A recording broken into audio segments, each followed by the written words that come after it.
परमेश्वर हमें चुनता है अपनी सेवा को करने के लिए, अपनी महिमा को करने के लिए।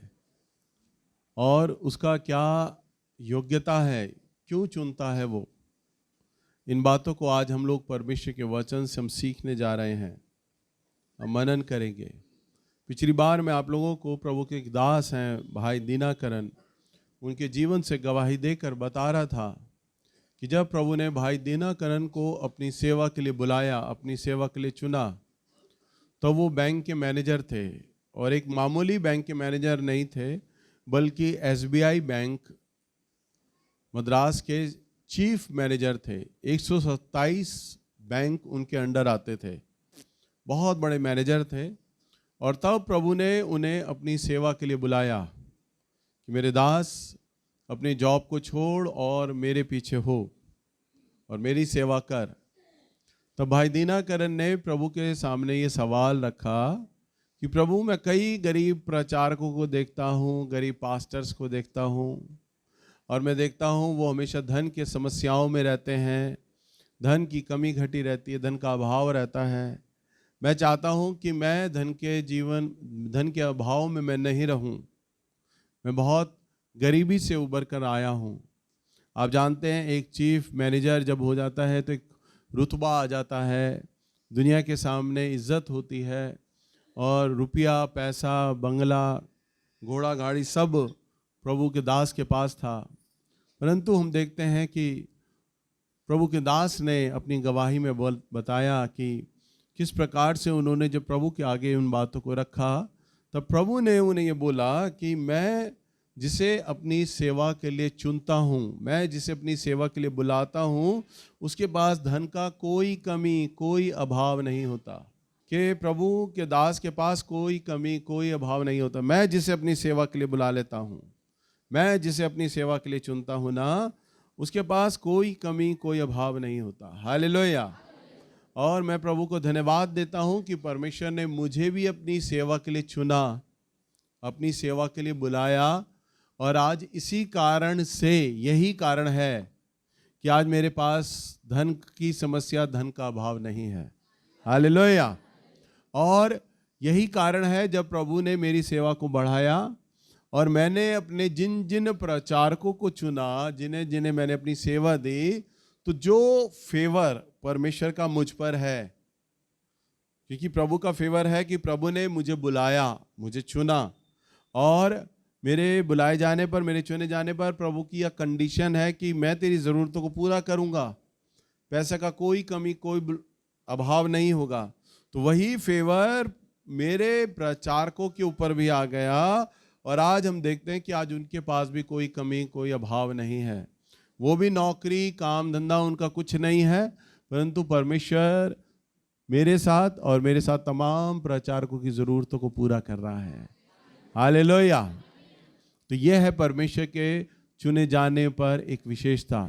आज जबकि महंगाई का दौर चल रहा है, महंगाई बढ़ती जा रही है, सिलेंडर बढ़ रहा है, राशन बढ़ रहा है, हर चीज़ बढ़ती जा रही है, और हम देखते हैं गरीब आदमी पिस रहा है, तनख्वाहें बढ़ नहीं रही, परंतु खर्चे बहुत तेज़ी से बढ़ रहे हैं।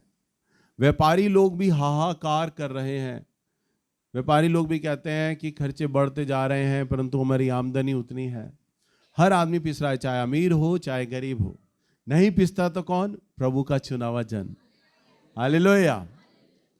प्रभु का वचन कहता है, तेरे दाहिने हाथ 1000 और इधर बाएं 10,000 गिरे, तो भी मैं तुझे कोई कमी, कोई घटी नहीं होने दूंगा। कोविड के समय बड़े बड़े व्यापारी लोगों का काम धंधा बैठ गया, गरीब लोगों ने आत्महत्याएं कर ली, कर्जों में आ गए, परंतु हम प्रभु का धन्यवाद देते हैं, प्रभु ने हमें नया मकान का आशीष दिया। कोरोना के टाइम पर, लॉकडाउन के टाइम पर मेरी बहन को फ्लैट दिया, लॉकडाउन के टाइम पे मुझे प्रभु ने फ्लैट दिया। हालेलुया। तो ये प्रभु का चुना जाना है, और जब परमेश्वर हमें चुनता है तब इसी प्रकार का आशीष हमारे जीवन पर आता है। सो भाई दीनाकरण के जीवन पर भी प्रभु ने ऐसे ही किया। सो जिस प्रकार आप सीढ़ी का एक पहला पायदान आप चढ़ते हैं, फिर दूसरा पायदान चढ़ते हैं, फिर तीसरा पायदान चढ़ते हैं, और धीरे धीरे आप अपनी मंजिल की ओर बढ़ते हैं, इसी प्रकार से प्रभु की सेवा भी है। ये धीरे धीरे आगे बढ़ती है, धीरे धीरे इसमें आगे बढ़ा जाता है।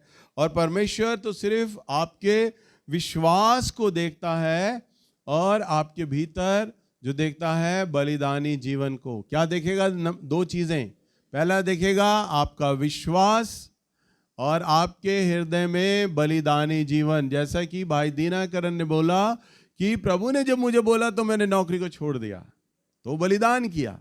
कि किस बात से? केवल विश्वास से। किससे किया? अभी कुछ दिखाई नहीं दे रहा, सिर्फ विश्वास किया और प्रभु ने उनका बलिदानी जीवन देखा और उन्हें आशीषित किया। हालेलुया।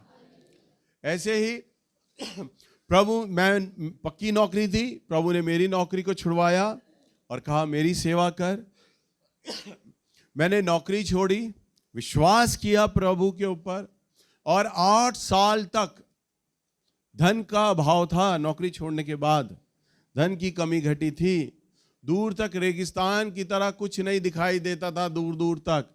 तब कलीसिया, चर्च कुछ भी नहीं था मेरा। दर बदर जाता था, लोगों के लिए प्रार्थनाएं करता था, प्रभु के बारे में बताता था, परंतु प्रभु मेरी सारी चीज़ों को आंक रहे थे, देख रहे थे। और आज हम देखते हैं परमेश्वर ने एक बड़ी सेवा के द्वारा मुझे आशीषित किया है। हालेलुया। तो प्रभु क्या देखता है? आपका विश्वास, और आपके भीतर देखता है एक बलिदानी हृदय। सो आइए हम एक बहुत ही अच्छे उदाहरण को देखते हैं, प्रभु के वचन से निकालेंगे हम इब्रानियों की पुस्तक, इसका 11 अध्याय और इसका 24वां पद। यहाँ हम एक बड़ा अच्छा उदाहरण देखते हैं। राजा फिरौन है और फिरौन की बेटी का जो पुत्र बना वो मूसा था। और वो कैसे बना? वो इस्राएली परिवार से था। तब फिरौन ने आदेश दिया था कि सब छोटे छोटे बच्चों को मरवा दिया जाए। तब जो एक इस्राएली लड़की थी, उसने मूसा की माँ, उसने एक टोकरे में डाल के कपड़े से लपेटकर नदी में बहा दिया।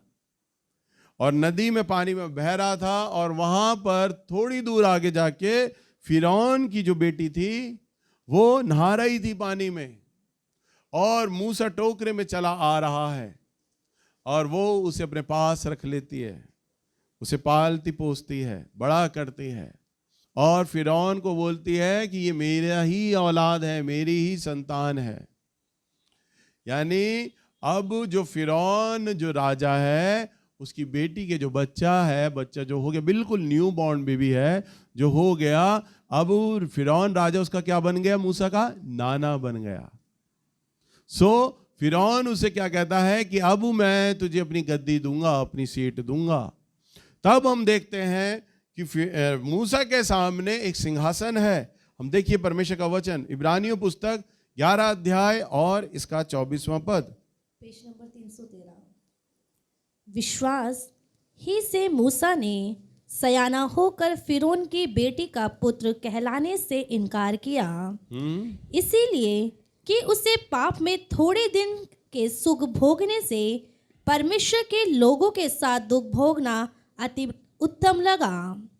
उसने मसीह के कारण निंदित होने को मिस्र के भंडार से बड़ा धन समझा, क्योंकि उसकी आंखें फल पाने की ओर लगी थी। बस यहां पर हम देखते हैं कि मूसा के समय में, मूसा के बारे में प्रभु का वचन कहता है, विश्वास से ही मूसा ने स्याना होकर फिरौन की बेटी का पुत्र कहलाने से इनकार किया।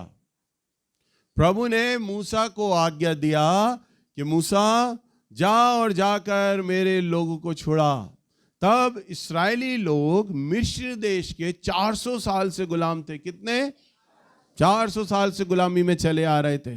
और इस्राएली लोग प्रभु से प्रार्थना कर रहे थे कि प्रभु आप हमें मिस्र की गुलामी से छुड़ाएं, हमें मिस्र की गुलामी से बचाएं। और मिस्री लोग हर तरह का अत्याचार इस्राएलियों पर कर रहे थे। इस्राएली लोगों का शोषण हो रहा था और वो लगातार एक अगुवे के छुटकारे के लिए प्रार्थना कर रहे थे। तब प्रभु ने एक अगुवे को चुना जिसका नाम मूसा था। मूसा भले ही इस्राएली था, परंतु पला कहाँ था? मिस्र के परिवार में, मिस्री लोगों के बीच में, और वो भी कहाँ, राजघराने में, राजा के महल में हुआ, और राजकुमार बना, एक इस्राएली लड़का राजकुमार बना। परंतु परमेश्वर ने उसे क्या बोला, मेरे लोगों को छुड़ा। मूसा को पता चल गया कि मैं मिस्री आदमी नहीं हूं, मैं तो इस्राएली हूं। और वो बाद में अपनी माँ से मिलने जाता है, और अपनी माँ से मिलता है, जो माँ उस देश की गुलाम होती है, बहुत गरीब औरत, झोपड़े में रहने वाली। एक राजा का बेटा राजकुमार अपने रथ से उतरता, परंतु झोपड़े में जाता है अपनी माँ से मिलने के लिए। उसकी माँ उसे गले नहीं लगाती, वो कहती है तू तो राजकुमार है, मैं तुझे गले कैसे लगा सकती हूँ। वो माँ को जबरदस्ती पकड़ता है, अपने पिता को पकड़ता है और गले लगाता है, वो कहता है मैं तुम्हारी ही औलाद हूँ। प्रभु उन्हें चुन लेता है, मूसा को चुन लेता है, और कहता है कि तूने मेरी कौम को, मेरे लोगों को छुड़ाना है। यहां पर हम देखते हैं मूसा के सामने दो मार्ग हैं, दो रास्ते हैं। पहला है परमेश्वर की आवाज, प्रभु उसे कह रहा है मेरी कौम को छुड़ा, मेरे इस्राएली लोग जो गुलामी में है उन्हें तू छुड़ा, मैं तेरे साथ रहूंगा। और दूसरा मूसा के सामने क्या है, भविष्य का राजघराना, उसके सामने तख्त है। फिरौन राजा जो उसका रिश्ते में नाना लगता था, वो अपने बेटे से भी प्यार करता था, परंतु बेटे से ज्यादा वो मूसा पर विश्वास करता था, मूसा से प्यार करता था। और उसकी दिल्ली ख्वाहिश थी कि मेरा नाती ही तख्त का सिंहासन बने, तख्त पर बैठे, वो राजा बने। और मिस्र का सिंहासन, उस समय संसार में मिस्र देश एक बहुत भारी पोजीशन रखता था, एक बड़ा देश कहलाया जाता था, छोटा देश नहीं था मिस्र। और तब प्रभु ने उसके सामने दो मार्ग रखे, एक पहला मेरी सेवा और दूसरा मिस्र का सिंहासन। हालेलुया। मिस्र का सिंहासन का मतलब आप समझ रहे हो, राजा हो जाना मिस्र का। और राजा के सामने सब लोग झुकते, दंडवत करते, और अगर वो इस्राएलियों का साथ देगा तो इस्राएली लोगों की तरह गुलाम बन जाएगा। अब उसे तख्त नहीं मिलेगा, राजघराना नहीं मिलेगा। एक ताली मारता था तो 10-10 दासियां दौड़ी चली आती थी उसकी सेवा के लिए। जब वो घोड़े पे चढ़ता था तो गुलाम लोग अपनी कमर रखते थे और गुलाम के ऊपर वो पैर रखकर घोड़े पे चढ़ता था। अब उसे वो गुलाम बनना पड़ेगा कि उसकी कमर को रौंदा जाए, उसके ऊपर पैर रखकर चला जाए। अब उसे गुलाम बनना पड़ेगा कि वो भी मिट्टी को रौंदे, मिट्टी में जाए। क्योंकि उस समय इस्राएली लोगों से जब मिस्री लोग काम लिया करते थे, अपने मकान बनाते थे, तो उन्हें कीचड़ में डाल दिया करते थे कि कीचड़ को तुम आटे के समान गूंदो। तब मिस्री लोग अपने हाथ पैरों से उस मिट्टी को रौंदते थे। परंतु मूसा ने क्या चुना? गुलामी। किस लिए गुलामी को चुना? क्योंकि परमेश्वर की आवाज को उसने सुना और उसे पूरा करने को ठाना। वचन में लिखा है इब्रानियों की किताब 11:24 में, विश्वास से ही मूसा ने सियाना होकर, यानी समझदार होकर, बालकपन में नहीं, विश्वास से मूसा ने सियाना होकर फिरौन की बेटी का पुत्र कहलाने से इनकार किया। कैसे इनकार किया उसने? विश्वास से। कैसे?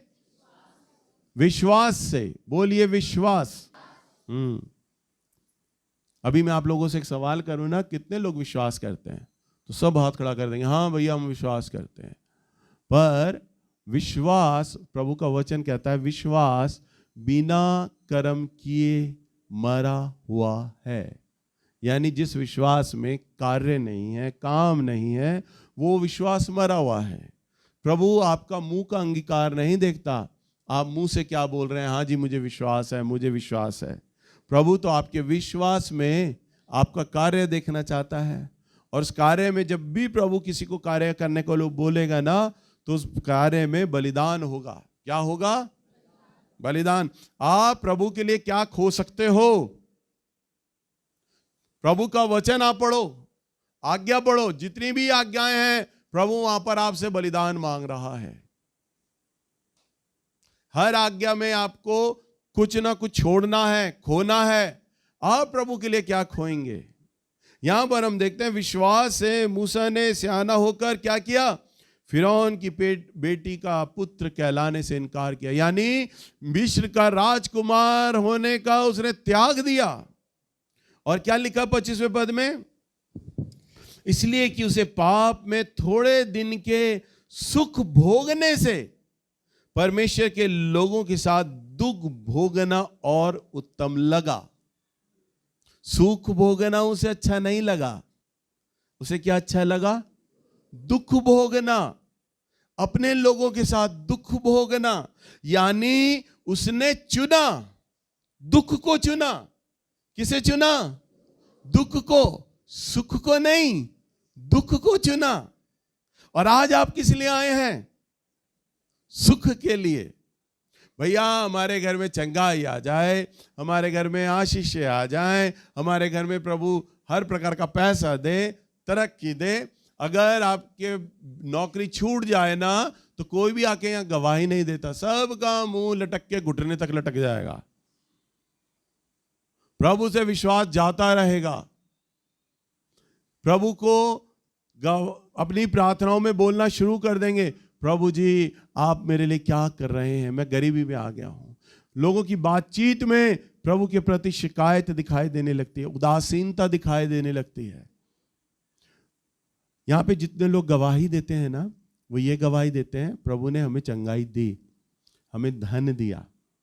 कोई ये गवाही नहीं देता, मेरी 8 साल से या इतने महीने से या इतने साल से मेरे पास नौकरी नहीं है, हम गरीबी में हैं, परंतु मैं प्रभु का धन्यवाद देता हूं कि इस गरीबी में भी प्रभु ने मुझे संभाला हुआ है। हालेलुया। कोई ये गवाही नहीं देता, सब ये गवाही देते मैंने ये पाया, मुझे ये मिला, मुझे ये नौकरी मिली, मुझे ये काम मिला, मेरा कर्जा दूर हुआ। कोई ये गवाही नहीं देता कि इस कर्ज के अंदर भी, नौकरी ना होने पर भी ये प्रभु का अनुग्रह मुझ पर रहा, ये प्रभु का साथ मुझ पर रहा कि मैं प्रभु में विश्वास अपना बनाए रखा। हालेलुया। ये प्रभु का साथ था, ये प्रभु थे मेरे साथ कि मेरा विश्वास नहीं डिगा। मैंने बड़ी कर्जे देखे, मैंने बड़ी गरीबी देखी, परंतु मैं अपने विश्वास को प्रभु में बनाए रखा। और मेरे अंदर शांति है, मेरे अंदर आनंद है। यदि और नौकरी ना भी मिले, धन का समस्या बना भी रहे तो भी कोई बात नहीं, परंतु मैंने धन को छोड़कर प्रभु को पा लिया है। हालेलुया। आप इतने जोर से तालियां बजा रहे हैं, परंतु एक भी बहन, एक भी भाई माइक पकड़ के आज तक मेरे कानों में सुनाई नहीं दी गवाही। इतने साल हो गए, एक भी गवाही नहीं सुनी। परंतु जब गवाही का टाइम आता है ना, लोग काउंट करते हैं मनी मन में, क्या मिला, क्या मिला प्रभु से, क्या मिला, क्या मिला। कुछ मिला तो है नहीं, मेरे पास है तो नहीं बताने को, क्या बताऊं मैं, कुछ है ही नहीं। अरे अगर आप देखो, जांचो, यहाँ एक भी जन ऐसा नहीं है जिसके पास गवाही ना हो बताने के लिए, सबके पास है गवाही। पर आप गवाही को पता किससे तोलते हो, भौतिक चीजों से। कार खड़ी हो गई मेरे घर, बाइक खड़ी हो गई, मैंने मकान लिया, मैंने प्लॉट लिया, मेरा कर्जा दूर हुआ, मेरी तनख्वाह बढ़ी, मैं पैसों में आगे बढ़ा। आप इन चीजों को आशीषों से तोलते हैं। परंतु हम देखते हैं, अच्छा एक बात बताओ, क्या मूसा आशीषित नहीं था? बोलो, मूसा आशीषित नहीं था? नहीं था, था। परंतु मूसा ने क्या चुना? दुख भोगना। मूसा ने क्या चुना? राजकुमार होना नहीं, गुलाम हो जाना चुना। अभी उसके शरीर पे हीरे हैं, सोना है, परंतु अब हीरे और सोना उतर गया। और राजा ने मालूम है उसे क्या दिया? बस एक लाठी दे दी, कुछ खजूर खाने को दे दिए और थोड़ी सी बोतल में पानी दे दिया और रेगिस्तान में छोड़ दिया, जा तू जा, अब पैदल जा। और राजा ने, फिरौन ने उसे इसलिए पैदल छोड़ दिया, थोड़ी देर तक पानी चलेगा, थोड़ी देर तक इसके खजूर चलेंगे, कई दिन की यात्रा है, किनारे तक पहुंचेगा ही नहीं, मर जाएगा, रेगिस्तान में ही मर जाएगा, कहीं दम तोड़ देगा। यह सजा थी मूसा की। परंतु प्रभु तो मूसा के संग था। हालेलुया। यह है प्रभु का चुना जाना, मरा नहीं, मरा नहीं। यह था प्रभु का चुना जाना। और वचन में लिखा है कि उसे अच्छा लगा, दुख भोगना उत्तम लगा। और 26वें पद में, और मसीह के कारण निंदित होने को मिस्र के भंडार से बड़ा धन समझा, क्योंकि उसकी आंखें फल पाने की ओर लगी थी। उसने मिस्र के भंडार से बड़ा क्या समझा? अपने आप को निंदित होने के लिए। मेरा नाम का अपमान हो, कोई बात नहीं, अब मिस्री लोग मुझे राजकुमार की हैसियत से नहीं देखेंगे, गुलाम की हैसियत से देखेंगे, कोई बात नहीं। मेरे गले में जहां हीरे की मालाएं सोना हुआ करते थे, दास दासियां मेरे सामने मस्तक उठाते थे, यूं बैठे रहते थे, कोई निगाहें नहीं करता था, अब वही लोग मुझ पर हंसेंगे, वही लोग मुझ पे पत्थर मारेंगे, और मेरे गले में सिर्फ खजूर की थैली और पानी की एक छोटी सी बोतल होगी और कुछ नहीं, बस। और उसे छोड़ दिया गया। जो रेशमी वस्त्र थे वो सारे उतार दिए गए, टाट का वस्त्र उसे पहना दिया गया। निंदित हुआ वो, अपमानित हुआ। और ये अपमान और निंदा सिर्फ किसने चुना? मूसा ने चुना। उसके सामने दो ऑप्शन थे, या तो राजघराना या इस्राएली लोग। उसके सामने राजघराना, पैसा था, या परमेश्वर की आज्ञा। परमेश्वर जब आपको चुनता है तब आपके जीवन में कई बार ये दोराहे रास्ते आएंगे कि आप किसे चुनते हैं। आप शारीरिक चीजों को, आप भौतिक चीजों को चुनते हैं, आशीषों को चुनते हैं, या जो परमेश्वर की इच्छा है, आज्ञा है, आप उसे चुनते हैं। हालेलुया। यहां पर हम देखते हैं कि मूसा ने क्यों इनकार किया फिरौन की बेटी का पुत्र होने के लिए? क्योंकि वहां पर लिखा है उसकी आंखें तो किस पर थी? फल पाने पर। उसकी आंखें क्या थी? फल पाने पर। और वो फल है परमेश्वर। हालेलुया। उसने परमेश्वर के सामने हर एक चीज को त्याग दिया। मेरे को सिंहासन मिले ना मिले, मेरे को लोगों का प्यार मिले ना मिले, परंतु मुझे तो परमेश्वर का प्यार मिलना चाहिए, बस मुझे परमेश्वर मिलना चाहिए। और उसने चुना ना तो सिर्फ परमेश्वर को ही चुना। हालेलुया। आज आपके जीवन में रास्ते आएंगे, कई बार आप किसे चुनेंगे? आप क्या परमेश्वर को चुनते हैं अपने जीवन में? आप, प्रभु आपके ऊपर निगाहें लगाएगा, क्या ये मिस्र के धन के समान ये अपने रिश्तेदारों को, अपने परिवारों को, अपनी आशीषों को चुनते हैं या मुझे चुनते हैं? हालेलुया। आप सुनो, जितने भी लोग आज यहां आए हैं ना, एक बात सुनो, अब आप अपने को चेक करो, क्या आप पिछले संडे आए थे? नहीं आए। आप फिर उसके बाद उसके और पिछले संडे जाओ, क्या आप आए थे? नहीं आए। और उसके पिछले संडे जाओ, आप आए थे? कुछ लोग आए थे और कुछ लोग नहीं आए थे। आज भी जितने लोग आए हैं, आने वाले संडे में क्या आप आओगे? नहीं आओगे। क्यों नहीं आओगे? आपको जरूरी काम पड़ जाएगा संडे के दिन, आपको मशीन लगानी पड़ जाएगी कपड़ों के लिए, आपके रिश्तेदार आ जाएंगे घर पे आपके, आप नहीं आ पाओगे। हालेलुया। परंतु नहीं, आपको क्या चुनना है? आपको संडे का दिन बिल्कुल स्पेयर रखना है, खाली रखना है। आपके रिश्तेदार अगर आपको कहें अरे छुट्टी का दिन है, हम इतवार को आपके घर आएंगे, आप कहना देखिए मैं दोपहर के वक्त चर्च जाऊंगा, प्रार्थना में जाऊंगा, आप दोपहर के बाद आइए मेरे घर पे, आप शाम को आइए। रिश्तेदारी होगी परंतु शाम को होगी, सुबह के समय नहीं। सुबह का समय तो मेरा परमेश्वर का है। हालेलुया। हाँ, मैं वॉशिंग मशीन लगाऊंगा, पर कब? शाम को लगा लूंगा, रात को लगा लूंगा, देर रात में लगा लूंगा, नींद खराब करूंगा, परंतु परमेश्वर का जो समय है संडे का सुबह का, वो मैं नहीं गवाऊंगा। मैंने आना है वहां पर। मेरे तमाम जितने भी जरूरी काम होंगे मैं उन सबको छोड़ दूंगा और केवल मैं परमेश्वर के लिए वहां आऊंगा। अरे मूसा ने तो सिंहासन छोड़ा था परमेश्वर के लिए, आप एक वॉशिंग मशीन नहीं छोड़ सकते। मूसा ने तो सिंहासन छोड़ा था, आप अपने रिश्तेदारों से संडे की सुबह क्या मिलना नहीं छोड़ सकते? मैं ये नहीं कह रहा कि रिश्तेदारों को छोड़ दे, मिले, परंतु दोपहर के बाद मिले, सभा के बाद मिले, शाम को मिल लें। हालेलुया। परंतु जो आपका समय है ना आज 11 बजे का, ये आप लिख लें। आने वाला संडे और उसके बाद संडे और उसके बाद संडे, जितने भी संडे आएंगे 11 बजे सुबह का और 1 बजे तक मैं किसी को नहीं दूंगा। वो समय मेरा परमेश्वर के साथ है। इसके पीछे मुझ पे कुछ भी बलिदान करना पड़े, आपको कितनी अच्छी नौकरी लग रही हो, बॉस आपको बुला रहा हो, तुम्हें आना है, तुम्हारी तनख्वाह बढ़ेगी।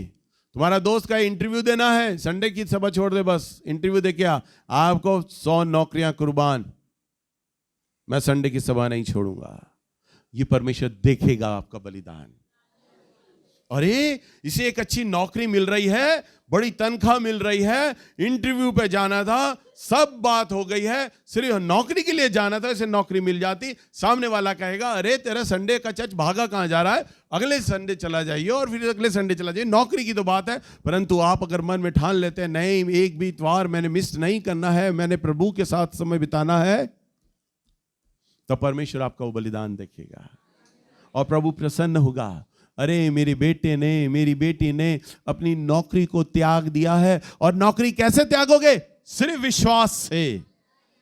मेरा परमेश्वर मेरा प्रोवाइडर है, मेरा स्रोत है। कोई रिश्तेदार, कोई आदमी मेरी नौकरी नहीं लगा सकता। नौकरी लगाने वाला तो मेरा परमेश्वर है। अच्छी तनख्वाह देने वाला, अच्छा पद देने वाला यदि कोई है तो वह मेरा परमेश्वर है। और फिर परमेश्वर आपके लिए उपाय करेगा। हालेलुया। एक बहुत सच्ची घटना है। प्रभु के दास भाई दीनाकरण ने अपनी पुस्तक में ये गवाही को लिखा था। सुनो ध्यान से। एक बार एक व्यक्ति होता है और वो बहुत विश्वासी व्यक्ति होता है और वो लगातार अपने काम पे जाता था, ड्यूटी पे जाता था। एक बारी बॉस ने उसे बोला, भाई कुछ हफ्ते तुम्हें संडे के दिन लगातार नौकरी पे आना है, ऑफिस को संभालना है। उसने बॉस को बोला, उसने कहा साहब मेरा चर्च छूट जाएगा, मेरी कलीसिया छूट जाएगी, मैं संडे के दिन नहीं आ सकता। आप मुझे 6 दिन बुला लो, रात बुला लो, दिन बुला लो, मैं समय नहीं देखूंगा, परंतु संडे की जो सुबह है मैं वो मिस नहीं कर सकता। बॉस हंसने लग गया। बॉस ने कहा अरे बेवकूफ़, मैं सारा हमेशा थोड़ी ना कह रहा हूँ, कुछ सप्ताह की बात है, तुम एडजस्ट कर ले। उसने कहा मैं बिल्कुल एडजस्ट नहीं करूँगा, एक संडे में मिस नहीं कर सकता, मैंने चर्च जाना है। उसने कहा देख मैं तुझे एक बड़ा प्रमोशन देता हूँ। लालच दिया बॉस ने और कहा फलाने शहर में चला जा, मैं तुझे वहाँ का मैनेजर बना दूँ, उस ब्रांच का, वहाँ चला जा। उसने कहा नहीं, वहाँ तो मैं बिल्कुल नहीं जाऊँगा, मैं अपनी कलीसिया मेरी छूट जाएगी। उस शहर चला जाऊँगा, मेरा चर्च हमेशा के लिए छूट जाएगा, मेरी कलीसिया छूट जाएगी, मैं नहीं जाऊँगा। बॉस हंसने लग गया। बॉस ने कहा पागल हो गया है। बॉस ने उसके सामने ऑप्शन रख दिया, देख या तो तेरी कलीसिया, परमेश्वर की सेवा, या तेरी नौकरी, अब बता किसे चुनेगा। उसने कहा मैं नौकरी छोड़ दूंगा, परंतु मैं अपनी कलीसिया नहीं छोड़ूंगा। सच्ची गवाही है, सच्ची। ब्रदर दीनाकरण ने उस व्यक्ति की गवाही को अपनी बुक में छापा था। और बॉस ने क्या कहा, बॉस ने उसे नौकरी से क्या किया, बाहर कर दिया, निकाल दिया और कहा तेरे जैसे फालतू आदमी की जरूरत नहीं है। लोग पागल हैं जो नौकरी करते हैं, लोग पागल हैं जो ओवर टाइम लगाते हैं, पैसे के पीछे भागते हैं, तू अपने प्रभु के पीछे भाग रहा है, पागल हो गया है। और उसे नौकरी से निकाल दिया। वो बेरोजगार हो गया। कुछ समय बीता, कुछ महीने बीते, वो बेरोजगारी में रहा, परंतु उसने अपने चर्च को नहीं छोड़ा। वो आराधना करता, गवाही देता, कोई शिकायत नहीं रखी। वो खुश था कि प्रभु के लिए, प्रभु की उपस्थिति के लिए मैंने अपनी नौकरी को गवा दिया। कोई शिकायत प्रभु से नहीं। दूर दराज किसी देश में, विदेश के अंदर उस व्यक्ति का एक बहुत दूर का रिश्तेदार था और वो अरबोपति आदमी था। उसका कोई भी वारिस नहीं था। और जब वो मरने को था, उसने वकील को बुलवाया और कहा भारत के अंदर फलां फलां शहर में, फलां फलां जगह एक मेरा बच्चा रहता है, मैं उसके हाथों में अपनी जायदाद कर रहा हूं। और अरबों रुपए की जायदाद उस व्यक्ति को मिल गई। हालेलुया।